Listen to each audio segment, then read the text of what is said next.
Hi, this is Phil Klein, and welcome to First Principles. I'm happy you joined us today. Today, we are filming in my family church, and you might hear the noise of children in the background as we have a daycare and a preschool that we operate here. So it's actually appropriate noise for what we're going to talk about today, and that is, where is our faith? Is it in government more so than in families and individuals solving problems? You know, we've heard the phrase often over the past 21 months to follow the science. This is the quick retort by those who support those presently in power in response to anyone who challenges the present political orthodoxy that government should and must act to keep us safe in all ways. Those who support government having jurisdiction over all these things to keep us safe often will tell us we must follow the science. This suggested role of government by those currently in power combines with their claimed fidelity to science to define our existence today and constrain our conduct. In our last podcast, we discussed how their conduct is not consistent with their claimed aims. Their claims of having interest in our safety is belied by the fact that, for example, our borders are open and COVID tests are not being conducted on those who come in. Their inconsistency in claiming that COVID is a deep and present reason to restrict our conduct is belied by the fact that, for example, Governor Whitmer marched with Black Lives Matters at the same time she had declared that such marches were a threat to public health. We see where their actions are not consistent with their claimed aims. I think my daughter, Jacqueline, said it best. She said it appears that many on the left want us to be frightened of something that they themselves are not frightened of. But nevertheless, we hear that the role of government is to keep us safe in all circumstances, and they claim fidelity to science in doing so. And so the question becomes, is science the best measurement of the proper relationship of individuals to one another? And is science the proper relationship of the individual to government? The answer is clearly no. Science is a tool, not the answer. Science can teach us what is, not what ought to be. This means that science has very little to contribute to human relationship until you determine what the goal of human relationship should be. And deciding the goal of relationship, or put another way, deciding your purpose in life, is a very personal decision, which, at least until recent times, Americans believed was best decided by the individual in the exercise of cherished liberties. When those in power see their mandate to be follow the science in order to achieve societal goals, they will run roughshod over your individual liberty, for they can justify jurisdiction over the management of every aspect of your life. Do you not see this happening today? The left wants to tell you what to eat, where to live, what to drive, what to plant or not plant, what to consume and what to discard, who you can visit or not visit, where to go to school, what you must learn, what you can think, and what you can say. If the personal safety of every person with a legitimate goal and primary aim of government and science, the tool to measure that success, we'd all be living in padded rooms drinking something similar to the green sludge that my daughter creates when she purees the vegetables growing in her garden. Perhaps, just perhaps, I'd be physically healthier complying with such a mandate, but I doubt I would be fulfilled, and I certainly would not be free. We know government. We know better than to follow government that follows science. Our personal lives and our instincts give us greater understanding of the world around us than that which is brought to us by our leaders. In other words, when did we lose faith in ourselves? When did we lose faith in our neighbors? When did America become so frightened of itself that we believe we need leaders to interpret science for us and to mandate to us what we must do or not do at the threat of arrest? For over 21 months now. When did we lose faith in the democratic process and believe that bureaucrats unanswerable to the electorate will perform better, more altruistically, and with the interest of others at heart than those who are directly answerable to you because they are elected by you. I remember when I served in the Kansas legislature, Time magazine had a cover article on the plasticity of our brain. Before, the common view of scientists was that our brain was pretty well set in stone during our youth. In other words, it did not change. The scientists of the mid-20th century were so wrong. And before continuing, I must say that science has often been wrong. There are numerous examples throughout human history of what we call science being wrong. We were wrong in the measurement of the truth. The truth was there, we just couldn't see it. Just as we recently learned, despite my growing up all of my life believing we have one moon, we actually have two. The other one we just couldn't see. It's only 165 feet wide, and we just discovered it through our technology. But science before, as we articulated it, was wrong. Why has science been wrong? Because science is measured and defined by people, and people are often a jumbled mess of mixed motivations and blind biases. And so pride, financial interest, the lust for power, a lack of humility combined with a refusal to admit when we're wrong, are hubris. In other words, we always fail to admit that we don't know what we don't know, and fear, combined sometimes with plain old incompetence, to get in the way of science. And so science in the mid-20th century took a while to admit it was wrong and that our brains had plasticity. Our brain changes throughout our lifetimes. We really are a remarkable creation. I remember marveling at our new technologies at the time that allowed for brain imaging that demonstrated our brains are dynamic and changing, and thinking of all the wonderful advances we can make in personal health and treatment of disease. But I was also concerned. I was in government and I understood how government was beginning to function. That same article posited that studies seem to indicate that preborn and newly born children perhaps have the potential of higher intelligence if they are exposed to classical music in their early years. I knew some of my colleagues who believed it was government's role to create the perfect society, rather than viewing government's role as protecting the individual freedoms that allow us to pursue our own desires in life, would use, quote, the science, end quote, to try to compel the exposure of infants to Mozart. I could picture lobbyists for the record labels that publish classical music lining up to get government in the business of mandating the music that they sell, creating a market for them. Just as I could envision moralists against rock and roll asking government to ban such music. And sure enough, the proposals were made. Everything from requiring some exposure to classical music or trying to prevent exposure to music that may be deemed unhealthy by the wise scientists in the lab coats. The debate about how best to raise your child became a national policy debate within the halls of government, and lost its power in our homes, between parents, and in our communities. And this government debate about the policy of how best to raise our children, sure enough, in time, lost its way because it morphed from an effort to share information so that parents and families can decide what is best into methods of coercing parents and families to do what the experts in government think is best.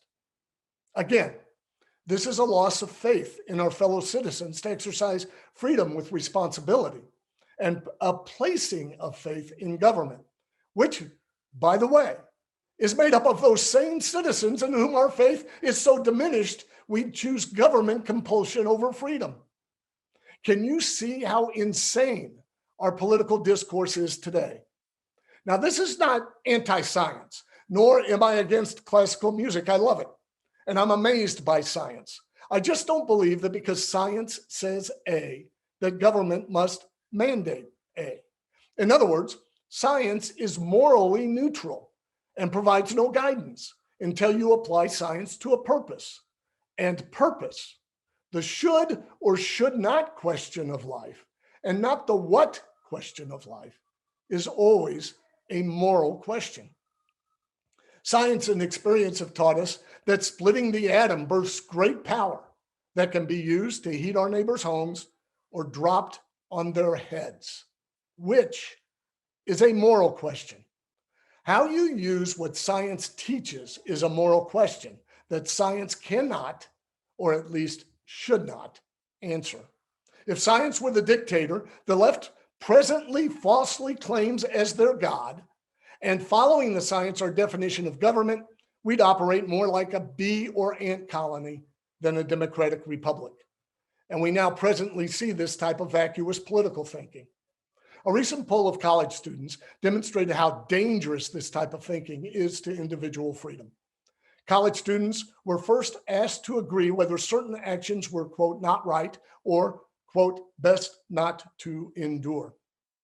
In other words, I think all of us would agree, as the students agreed, as the questioner went on, that noisy, blusterous name calling is not conduct we would condone, engage in, or enjoy. In fact, I generally do not watch network news, as this is much of what they do today. But there was a follow-up question for the students, and their answer to that follow-up question should chill all freedom lovers to the bone. Should government ban such speech? The answer was an emphatic yes. Think about that for a moment.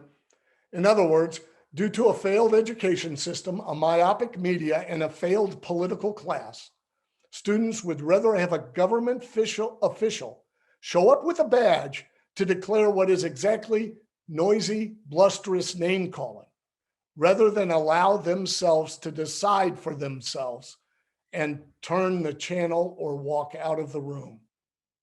A government that has the power to determine that which is undesirable or offensive will likely be a government that one day will define you as undesirable or offensive. This is not freedom, nor is it wise, nor does it solve any problems. We've seen this play out in the Facebook debate recently. You have to understand that Facebook is more than willing to collude with government to remove speech they deem offensive or false. In fact, they already did that in the last election. Facebook is a corporate powerhouse. Much of their power is depending upon good relationship with government.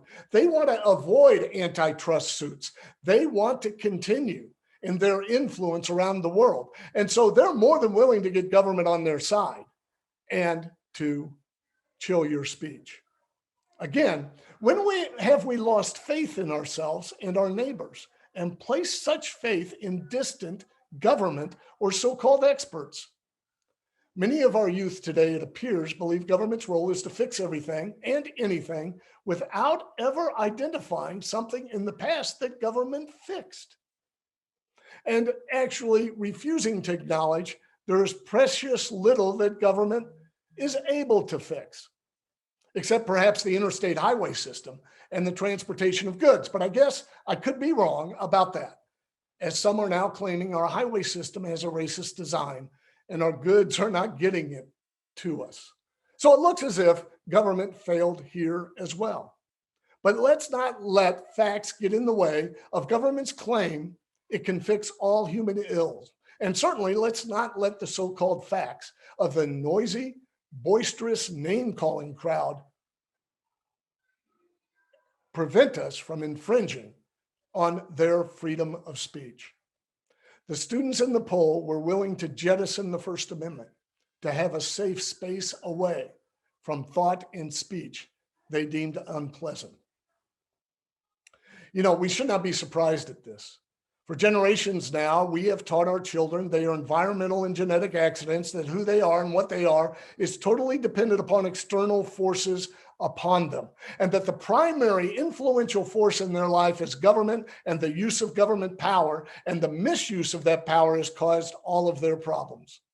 And therefore, without faith in themselves and viewing themselves as a victim, who would not believe that you must gain the reins of government power to manipulate it to your own personal aim, your own personal utopia? We've created a victim society in America. This political narcissism is always fertile ground for authoritarianism. Our political leaders over the past several decades have bred this into us. Many Americans now view politics through the lens of the alphabet soup of acronyms representing special political interests. The AARP, the NRA, the PPFA, NEA, AFL-CIO, and on and on and on.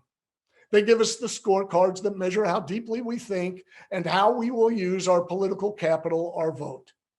Don't mess with my Medicare, screams the actor portraying an offended senior citizen on our television set, and we vote or send money or sign a petition and turn over our hope. And our media, desiring to be relevant and desiring to make money and not spend money, makes all issues national and all things resolved in Washington, D.C.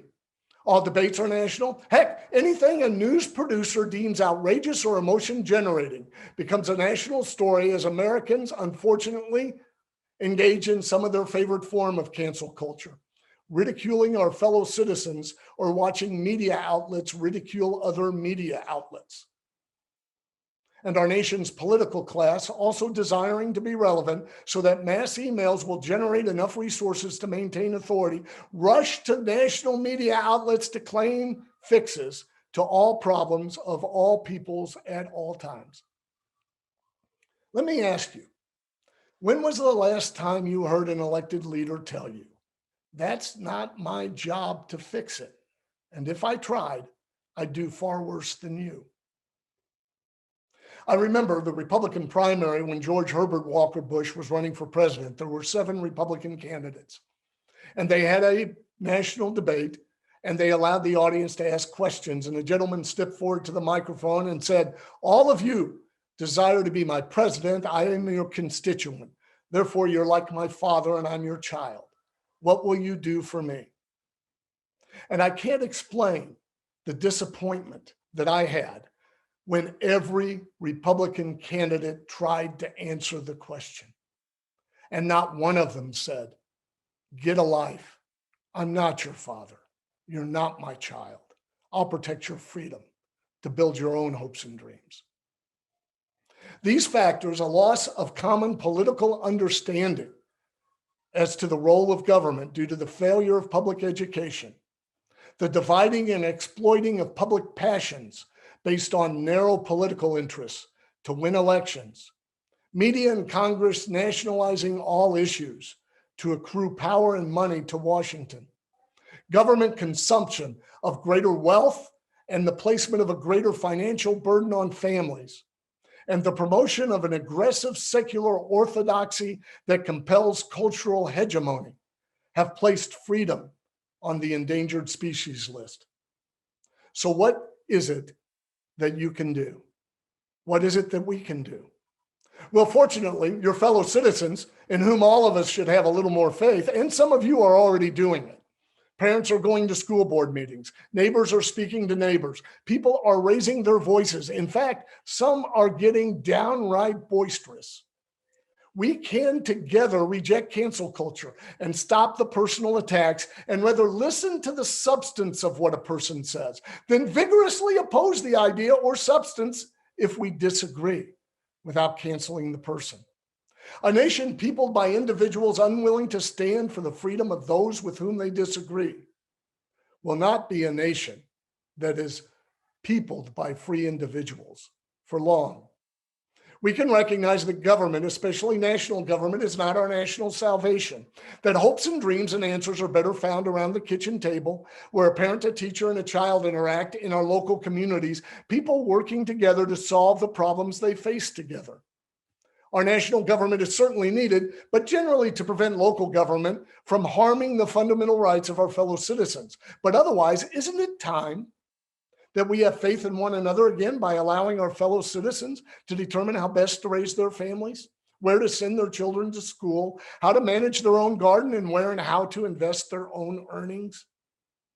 And the next time you hear a congressman promise to make all his or her constituents better off, more wise, more prosperous, taller, healthier, better looking, and wealthier, sit down and write him or her a letter, letting them know that you will pass on their plans for your life, for you have your own plans. And the next time you vote, you'll pass over their name on the ballot And pencil in, for hopefully we'll have paper ballots by that time.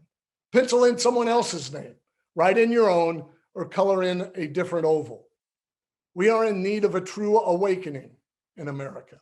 The common sense voice of a freedom-loving people, your voice, must be heard in action. If you start in your family, in your community, you will, over time, have a worldwide impact.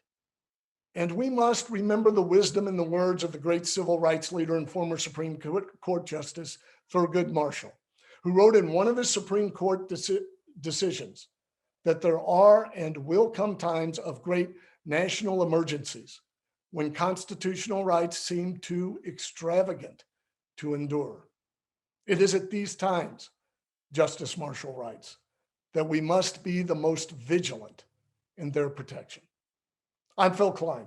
Thanks for joining us on First Principles.